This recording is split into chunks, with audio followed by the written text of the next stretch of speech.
A partir de hoy, hermanos, en 3 domingos siguientes estaremos desarrollando una serie sobre la mayordomía cristiana, basada precisamente en el texto que se leyó al principio, Mateo capítulo 25, versículos 14 al 30, si me pueden acompañar allí, donde se menciona la famosa parábola de los talentos.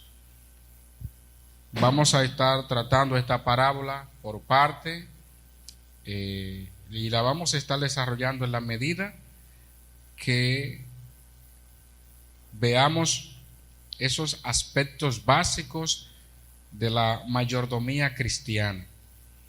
Yo sé que usted sabe o ha escuchado lo que significa mayordomía, pero a través de esta parábola vamos a ver en qué consiste. Mateo capítulo 25, versículo 14. Leo la palabra de Dios en el nombre de nuestro Señor Jesucristo. Amén. Porque el reino de los cielos es como un hombre que, yéndose lejos, llamó a sus siervos y les entregó sus bienes. A uno dio 5 talentos, y a otro 2, y a otro 1, a cada uno conforme a su capacidad, y luego se fue lejos. Y el que había recibido 5 talentos fue y negoció con ellos, y ganó otros 5 talentos. Asimismo, el que había recibido 2 ganó también otros 2. Pero el que había recibido 1 fue y cavó en la tierra, y escondió el dinero de su señor. Después de mucho tiempo vino el señor de aquellos siervos y arregló cuenta con ellos. Llegando el que había recibido 5 talentos, trajo otros 5 talentos, diciendo: Señor, 5 talentos me entregaste, aquí tienes, he ganado otros 5 talentos sobre ellos. Y su señor le dijo: Bien, buen siervo y fiel. Sobre poco has sido fiel, sobre mucho te pondré, entra en el gozo de tu señor. Llegando también el que había recibido 2 talentos, dijo: Señor, 2 talentos me entregaste, aquí tienes, he ganado otros 2 talentos sobre ellos. Su señor le dijo: Bien, buen siervo y fiel, sobre poco has sido fiel, sobre mucho te pondré, entra en el gozo de tu señor. Pero llegando también el que había recibido 1 talento, dijo: Señor, te conocía que eres hombre duro, que ciegas donde no sembraste y recoges donde no esparciste. Por lo cual tuve miedo y fui y escondí tu talento en la tierra. Aquí tienes lo que es tuyo. Respondiendo su señor, le dijo: Siervo malo y negligente, sabías que ciego donde no sembré y que recojo donde no esparcí. Por tanto, debías haber dado mi dinero a los banqueros, y al venir yo hubiera recibido lo que es mío con los intereses. Quitadle pues el talento y dadlo al que tiene 10 talentos, porque al que tiene le será dado y tendrá más, y al que no tiene, aun lo que tiene le será quitado. Y al siervo inútil echadle en las tinieblas de afuera, allí será el lloro y el crujir de dientes. Amado Dios, gracias Señor te damos. Qué bueno es estar delante de ti a esta hora y de parte tuya, para poder exponer tu palabra, reconociendo que sin la ayuda de tu Espíritu Santo no es posible, Señor, hablar conforme a tu palabra. Ayúdanos realmente a poder que cada palabra y que cada pensamiento sea llevado cautivo a Cristo, y que ahora, a partir de hoy, podamos nosotros poner toda disposición en entender y hacer aquello para lo cual hemos sido llamados. Gracias, Señor, porque es un privilegio, es una grata oportunidad que nos das en esta tierra de ser mayordomos tuyos. Rogamos que nos ayude ahora a entender en qué consiste y que al mismo tiempo nuestras vidas sean transformadas para honrarte cada día. Bendícenos y que tu palabra more en abundancia en nuestros corazones. En el nombre de Jesús. Amén. Hermanos, la parábola de los talentos que usted y yo conocemos es una parábola que está entrelazada con otras más que se mencionan en los versículos previos al que acabamos de leer, donde a través de escenarios contrastantes se nos da una mejor comprensión sobre lo que significa esperar fielmente el retorno de Cristo. Ese famoso texto de Mateo capítulo 24, donde se mencionan las señales antes del fin, la venida del Hijo del Hombre y todos esos eventos que usted y yo conocemos. Luego de que Jesús expresara todo esto, entonces él habla sobre aquel siervo malo, el versículo 48, que dijo en su corazón: mi señor tarda en venir, y comenzó a golpear a sus consiervos, a comer, a beber con los borrachos. Y ahí está una enseñanza que tiene que ver con velar, porque este siervo malo básicamente se enfocó en que su señor tardó en venir o tarda en venir, y comenzó entonces a descuidar las cosas que debía de hacer. Ahí está la enseñanza sobre el mantenerse velando con respecto al retorno de la venida del Señor.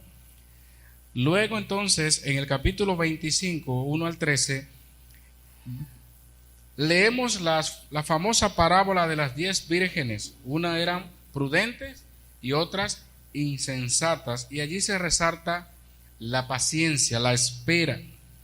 Pero en esta parábola de los talentos, que va conectada con la anterior, nos recuerda que debemos de seguir trabajando con diligencia mientras esperamos al Señor.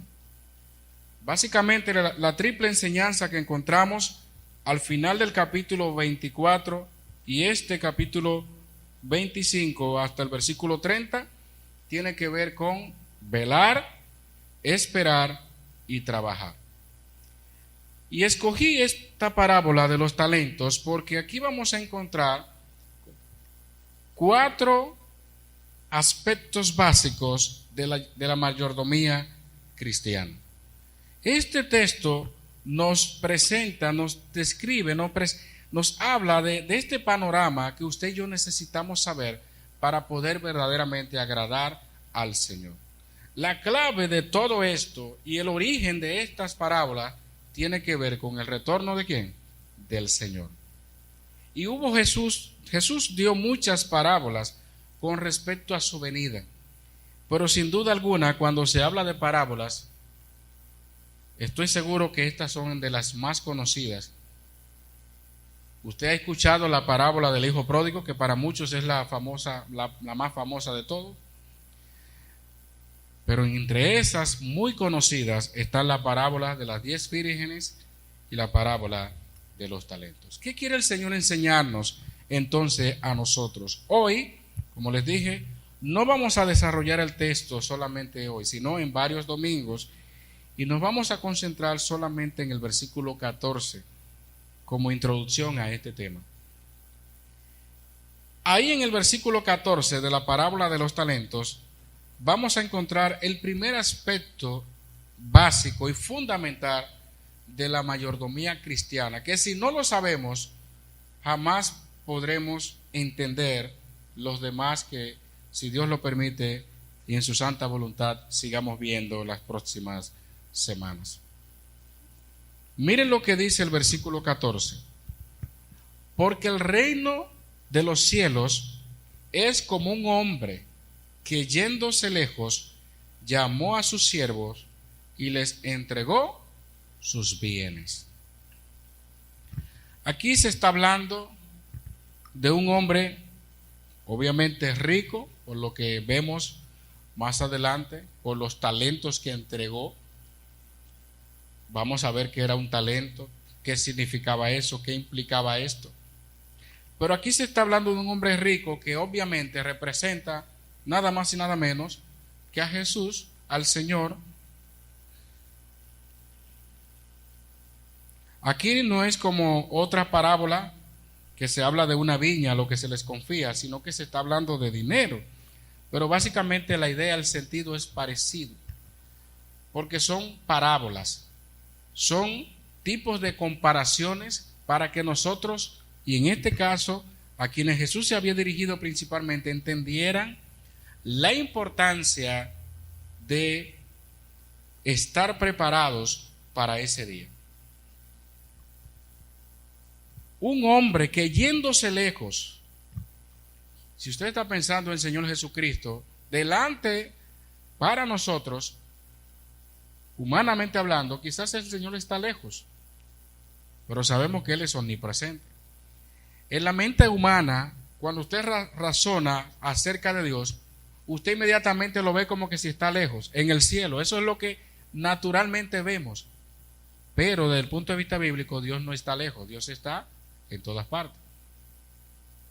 Sin embargo, a través de esta parábola, y es con relación a que Jesús, ya sabemos más adelante cómo parte de la tierra, muere, resucita, está en los cielos, promete llegar, y es la misma imagen, pero ahora a través de un hombre rico que llama a sus siervos para entregarle una encomienda, nada más y nada menos que sus bienes. ¿Cuál era el propósito? Porque según el contexto de todo el pasaje, vemos que el propósito que tenía este amo, este dueño, era incrementar sus bienes y probar a sus siervos antes de confiarle mayores responsabilidades. ¿Cuál es el principio fundamental y el primero entonces que nosotros podemos ver sobre la mayordomía cristiana?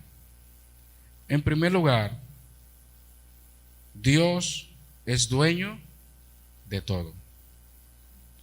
Si usted no sabe eso, difícilmente va a entender el mundo, va a entender su propósito en esta tierra, va a entender las razones por las cuales todavía estamos acá una vez Dios nos salvó. Lo primero que nosotros debemos de saber y entender, asimilar, es que Dios es el dueño de todo. Y a Dios pertenecemos en virtud de dos cosas. En virtud de que Él es el creador y en virtud de que también Él es el redentor. Nosotros le pertenecemos a Él y todo lo que tenemos le pertenece a Él. Hay una canción que se hizo muy conocida y todavía se sigue cantando: todo se lo debo a Él. En el mismo momento que usted se la cree, en el mismo momento que usted dice, esta habilidad mía, esta capacidad mía, lo que yo tengo, lo que yo conseguí,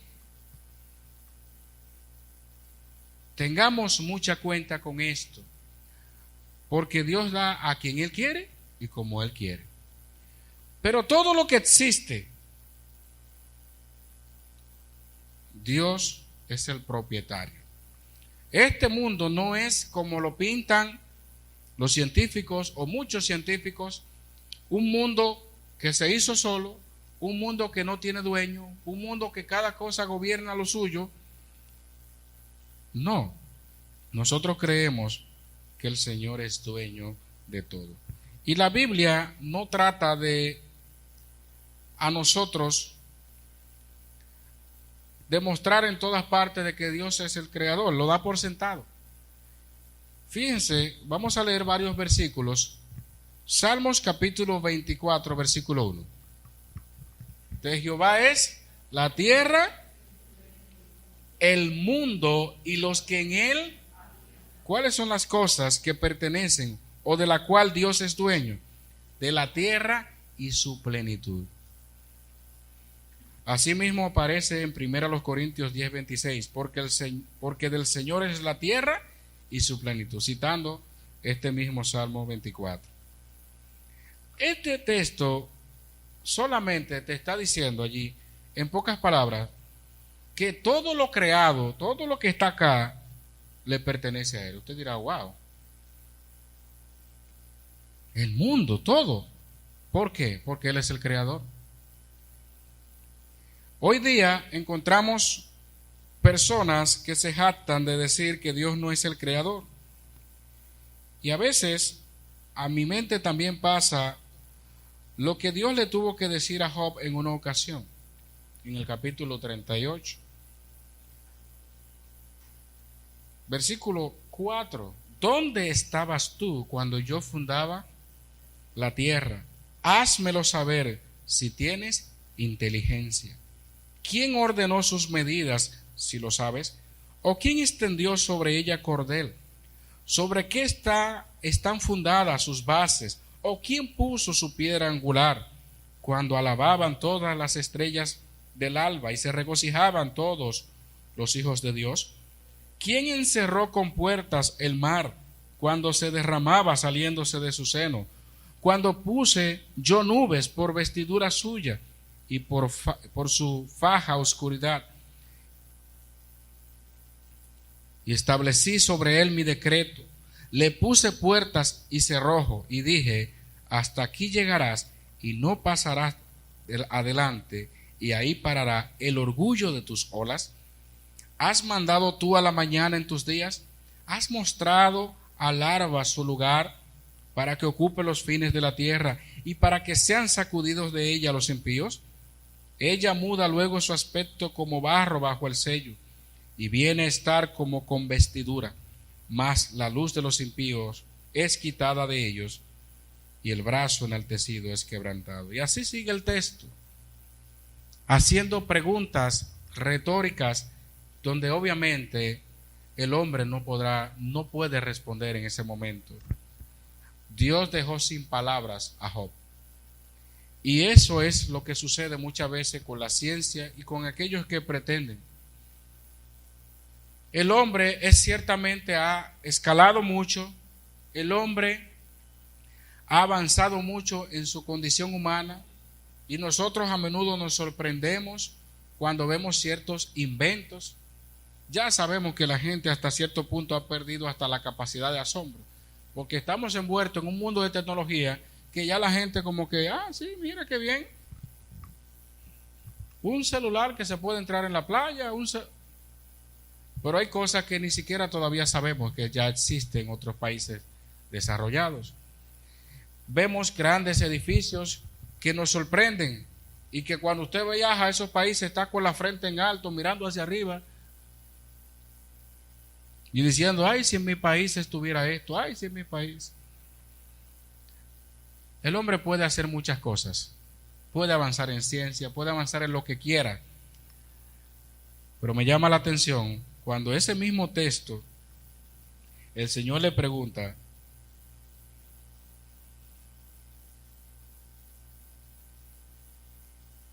¿dónde estabas tú? ¿Quién ordenó sus medidas? ¿Sobre qué están fundadas sus bases? Y una serie de preguntas. ¿Has mandado tú a la mañana en tus días? ¿Puede el hombre, y para poner un ejemplo simple, controlar o detener un fenómeno atmosférico? Han hecho todo el intento posible para hacerlo. Y algunos dirán que ya tienen hasta la clave, pero a la hora de la verdad, el hombre huye por su vida, el temor a la muerte y tantas cosas. Recordamos el famoso huracán Katrina en el 2005, categoría 5 en los Estados Unidos, y todo el mundo ahí en expectativa, decía, ¿y qué va a pasar? El país más poderoso del mundo, con la tecnología de punta. Y cuando uno veía esas imágenes, uno decía definitivamente, no hay forma de escapar. Huyendo de un estado a otro. Se ha repetido la historia con otros tipos de fenómenos. Pero ¿qué puso en evidencia la vulnerabilidad del hombre? El único que podía controlar y puede controlarlo, ¿sabe quién es? El Creador. Aquí nosotros, en nuestro país, nos jactamos en decir que venía un ciclón y se desvió. Y por ahí una vez escuché que habían unos campos magnéticos y un asunto que hacía que se desviara y que pasara por Centroamérica. Oye, el hombre increíble tratando de, porque ciertamente, siendo honesto, hermano, somos todos testigos de la cantidad de huracanes que han estado por impactar el país y se desvían. O suben por acá o se van por allá. Entonces dice, ¿qué pasa? Y aquí estamos confiados. Y aquí siempre estamos como pensando como pasó en el huracán George. ¿Recuerdan? Que la gente, no, eso no viene.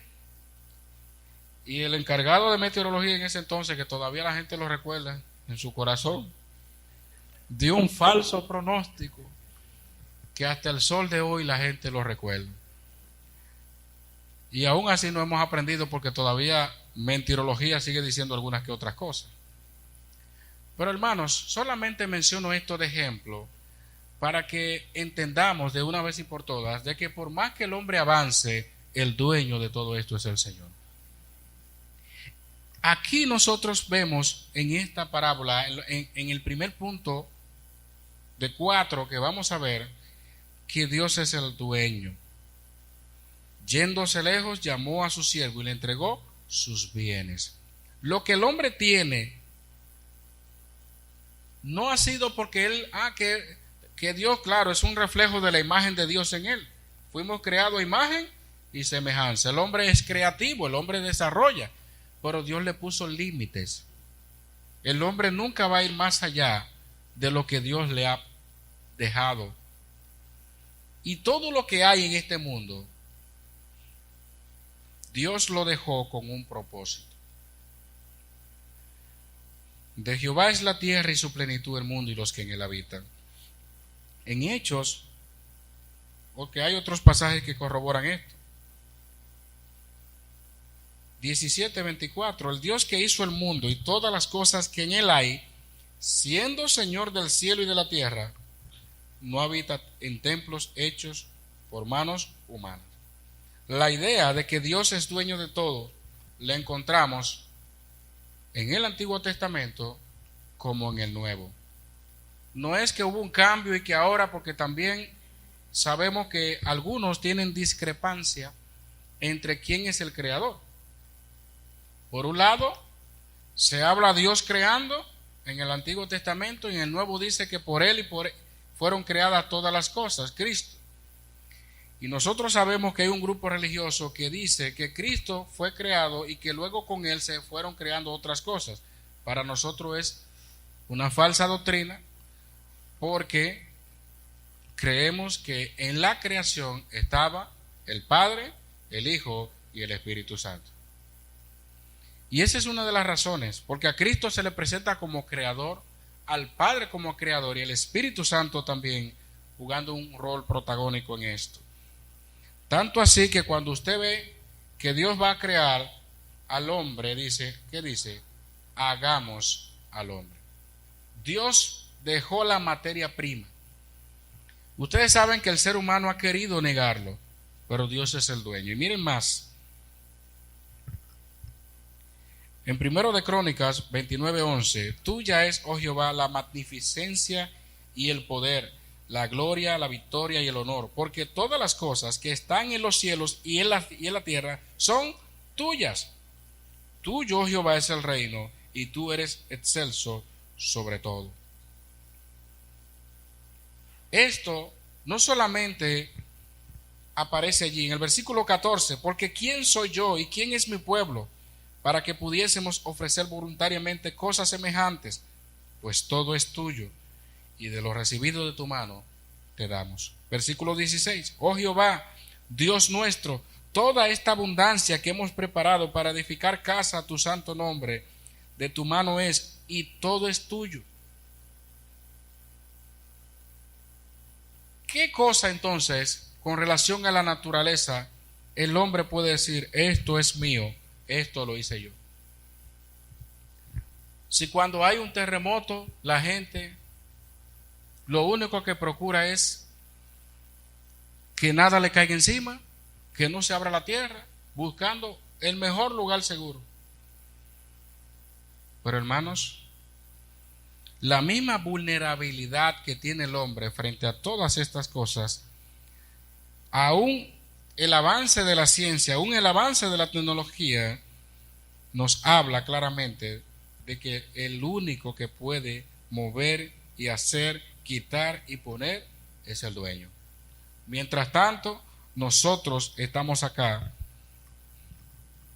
reconociendo, y debemos de reconocer, como el salmista también dice en el capítulo 74, versículo 16 de Salmos: tuyo es el día, tuya también es la noche, tú estableciste la luna y el sol. El hombre puede crear el sol, puede crear la luna, puede crear un océano, puede crear la tierra, quiere ir a otros planetas para ver si hay agua, vivir. Y yo nunca voy a olvidar, hermanos, una vez que vi un documental donde hablaba del mundo que se iba a acabar. Y yo sorprendido, porque la mayoría de las veces siempre presentan el sol destruyendo la naturaleza. Siempre el sol es que va a terminar con esto y que va a acabar con la vegetación y que va a acabar, que no va a haber vida, que la muerte. Y yo mirando y analizando y escuchando, pero estaba asustado, tremendo, con ese documental. Y yo decía, ese sol que está caliente ahora y va a seguir, y comenzaron a... El caso es que yo estaba esperando que dijeran que cuándo va a ser esto ya, que el sol va a terminar con esto. Y dijeron que en unos 4.000 millones de años. Yo, ¿cómo? 4.000 millones de años. Pero yo estaba perdiendo mi tiempo viendo ese documental. Porque, como siempre hemos dicho, después de Cristo hemos vivido, o estamos por el año 2022.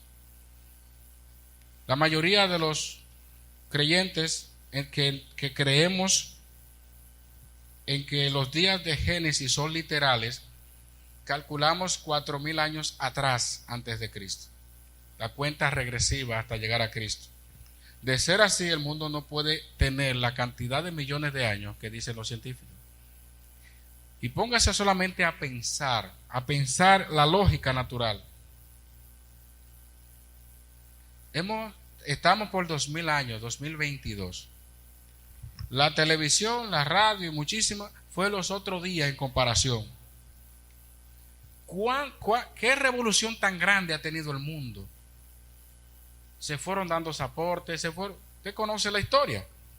Y miren todo. Yo no me imagino el tiempo de Abraham y de Adán y cómo era que se vivía. Pero hermanos, solamente calculando eso, y tírele una cifra, 7.000, 8.000, 10.000, lo que usted quiera de años. Pero ¿sabe cuánto es 1.000.000? 1.000 veces 1.000. Un solo millón es 1.000 por 1.000. Ahora imagínense que le diga a ustedes 4.000 millones. Jamás. Porque yo creo inclusive que la venida del Señor está cerca.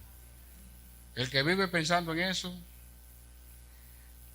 Pero todo eso es para negar que hay un creador, para negar que hay un dueño y que hay unas leyes de la naturaleza que son las que se gobiernan por sí solas. No.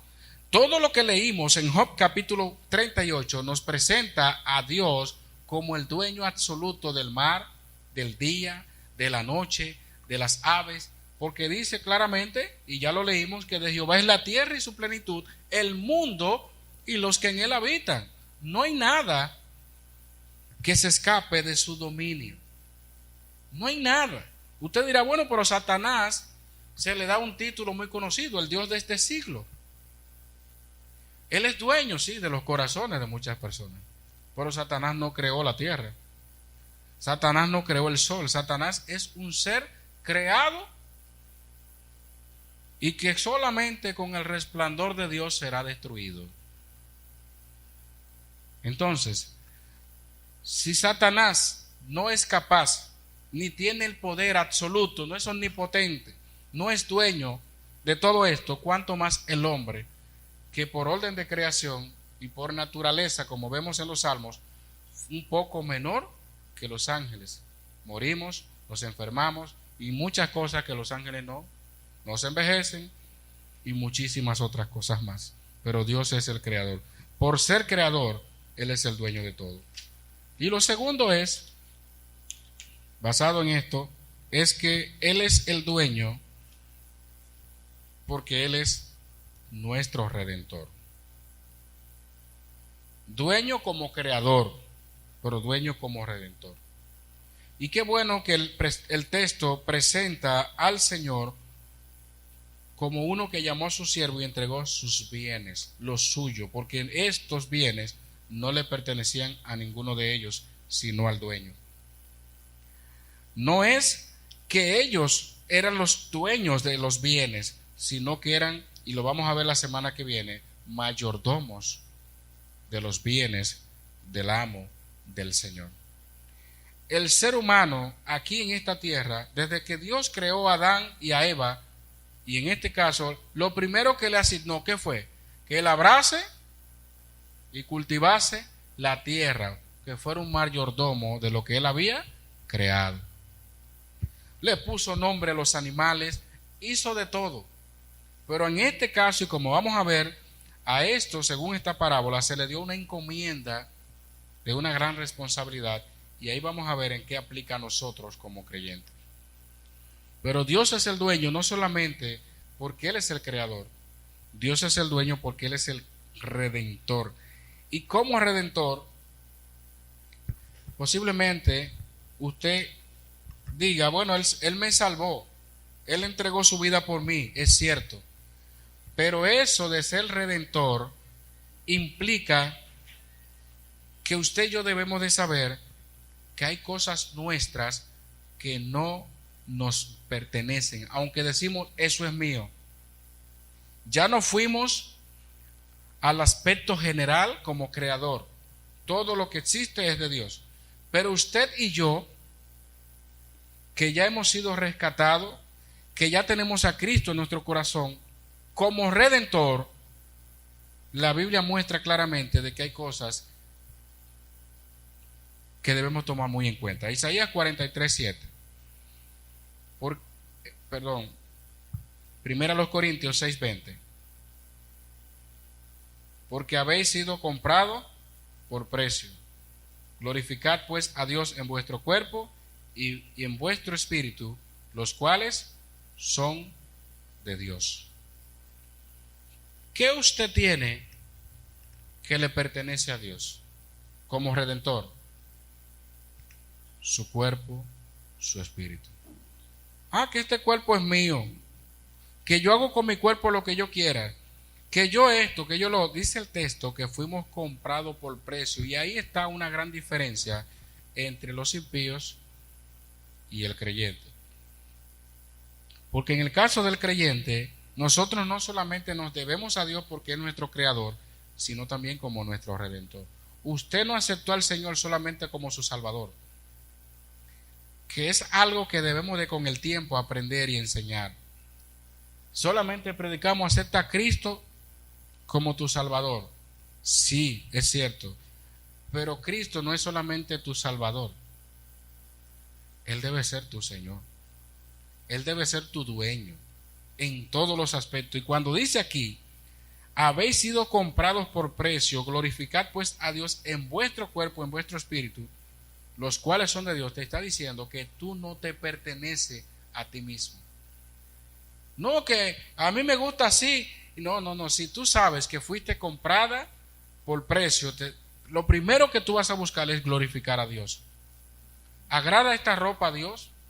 ¿Agrada este tipo de cosas que estoy haciendo con mi cuerpo al Señor? Porque si yo fui comprado o comprada por precio, mi único interés debe de glorificar al Señor en mi cuerpo, en mi espíritu, lo que yo hago. Hay muchos creyentes gobernados, como dicen por ahí. Hay muchos creyentes que hoy día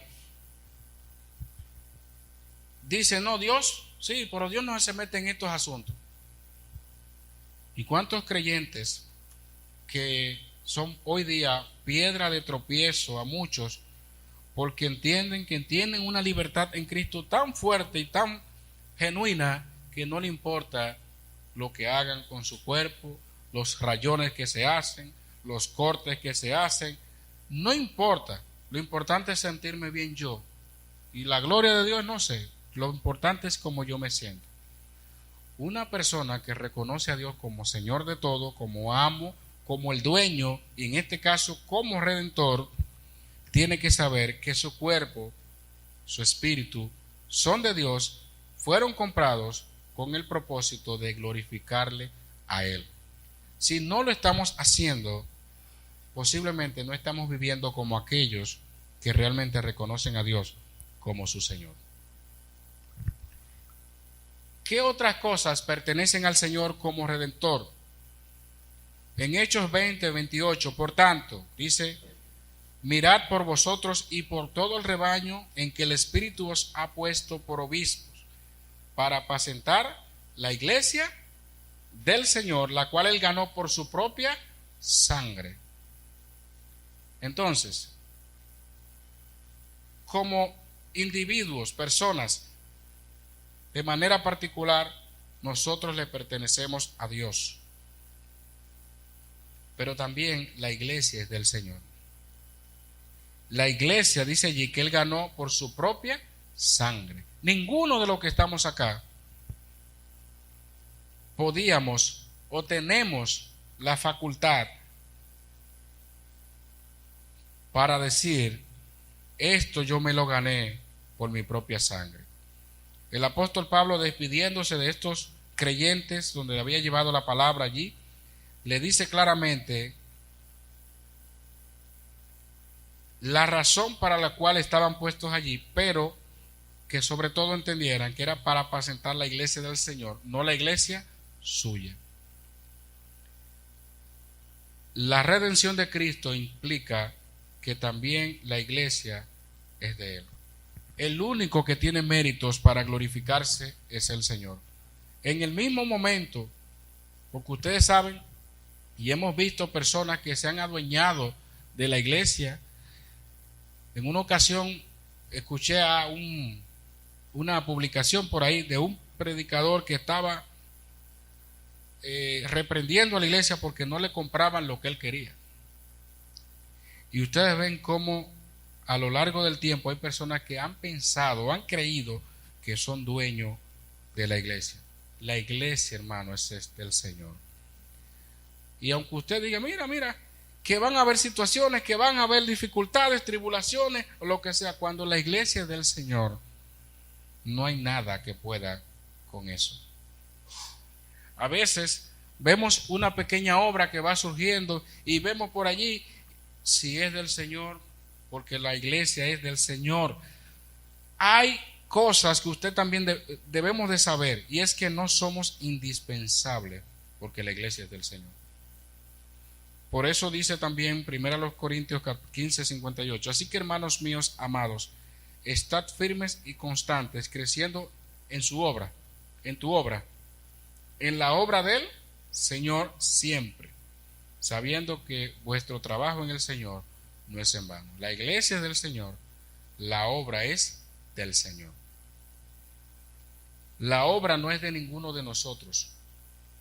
Por eso es que vamos a ver la semana que viene cuál es nuestra función como mayordomos, que se ilustra en aquellos que recibieron esos talentos y qué hicieron con esos talentos. Por aquí está implícito de manera clara y precisa que para comisionar y mandarlo a hacer lo que tenían que hacer, debía ser dueño, debía ser amo, y en este caso ese es nuestro Dios. Apocalipsis 7:10 dice: y clamaban a gran voz diciendo: la salvación pertenece a nuestro Dios que está sentado en el trono y al Cordero. O sea, nosotros estamos viendo una serie de versículos que de manera categórica presentan a Dios como dueño en el aspecto de ser creador y en el aspecto de ser redentor. A lo único que nos lleva a todo esto, entender esto, es a darle la gloria al Señor.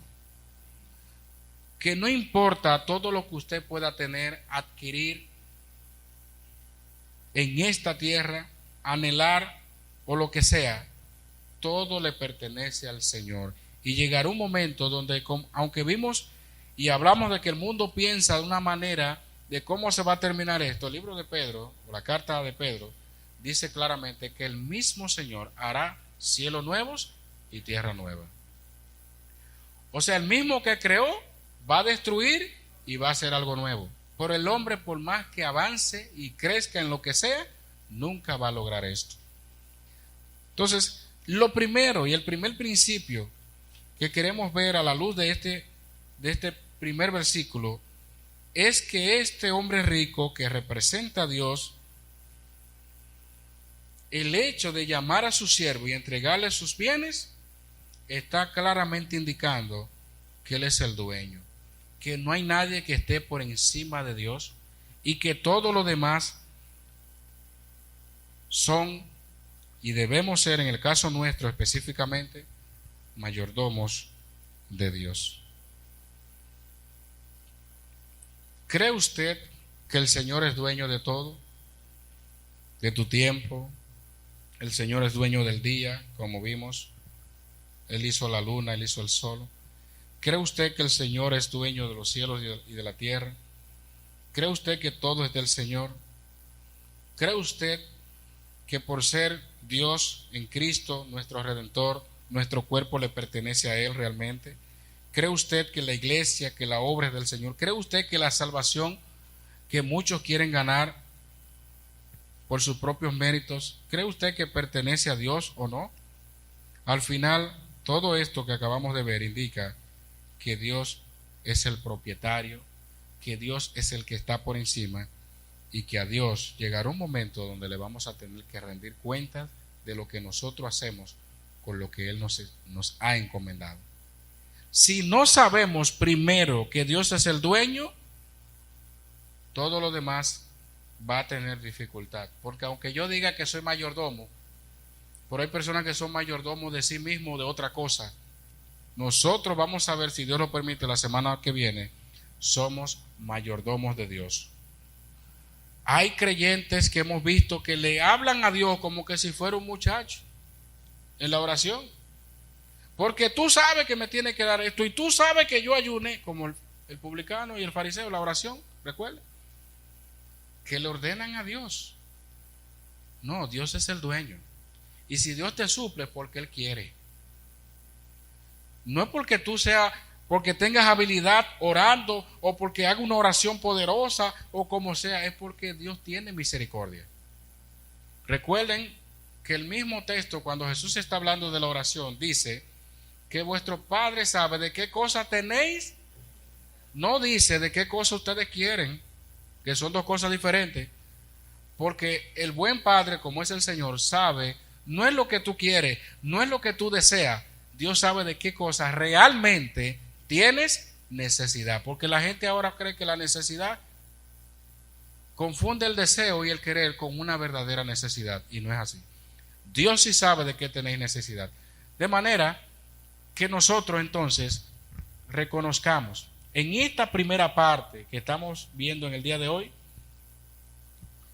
que Dios es aquel que es dueño de todo, que tiene los bienes y que llamó a sus siervos, que le entregó sus bienes, y eso somos nosotros que estaremos hablando como mayordomos de Dios.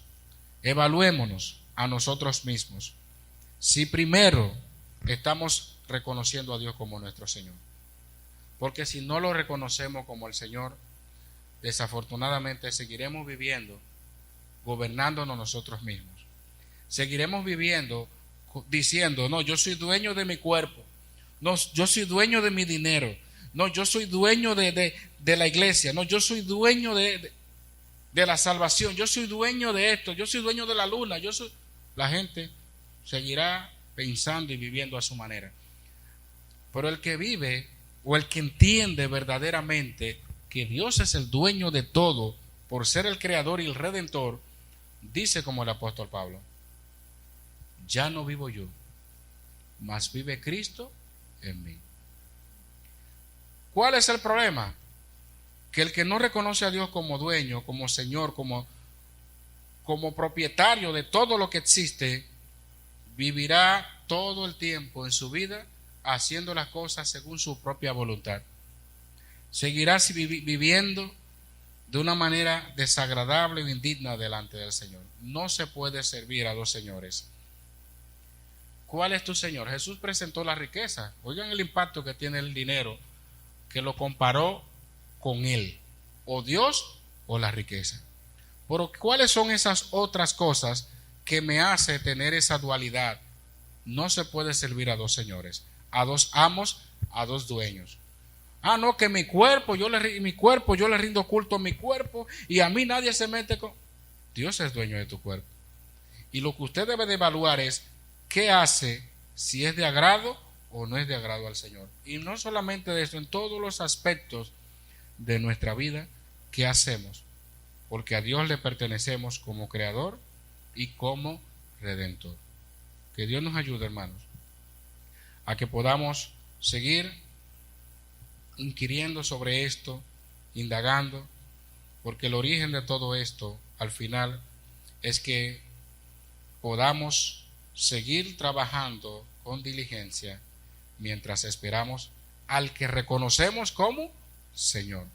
Si no lo reconocemos, no hacemos nada. Vamos a orar al Señor.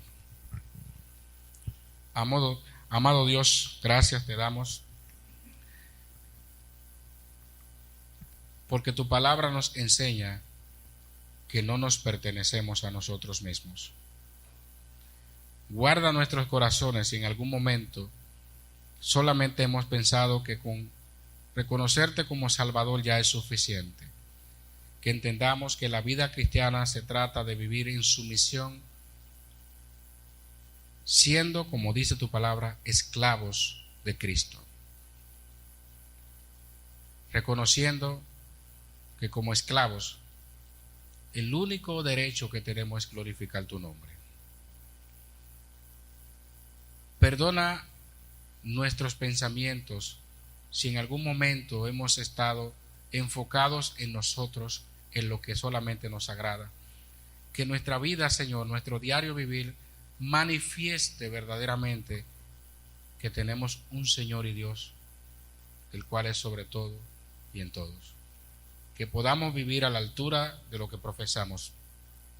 Que no solamente digamos que tú eres Señor en una oración, pues en una ocasión le tuviste que decir a algunos, a muchos de ellos también, ¿por qué me llamáis Señor, Señor, si no hacéis lo que yo digo?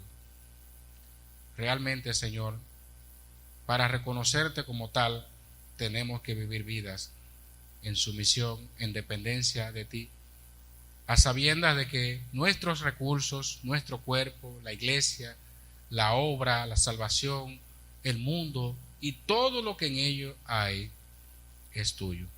Todo es tuyo, Señor. Gracias, Padre, porque tu creación, los cielos cuentan, tu gloria. Gracias, Señor, porque aunque muchos han querido negar la realidad de que todo lo que existe ha sido por tu palabra, nosotros de este lado podemos decir gracias porque tú eres el creador. Pero también gracias porque asimismo tomaste la iniciativa para ser nuestro Redentor. Bendecimos, Señor, y exaltamos tu nombre, porque no hay otro nombre que pueda ser digno de toda gracia, de toda adoración. A ti corresponde el reino, el imperio, toda majestad.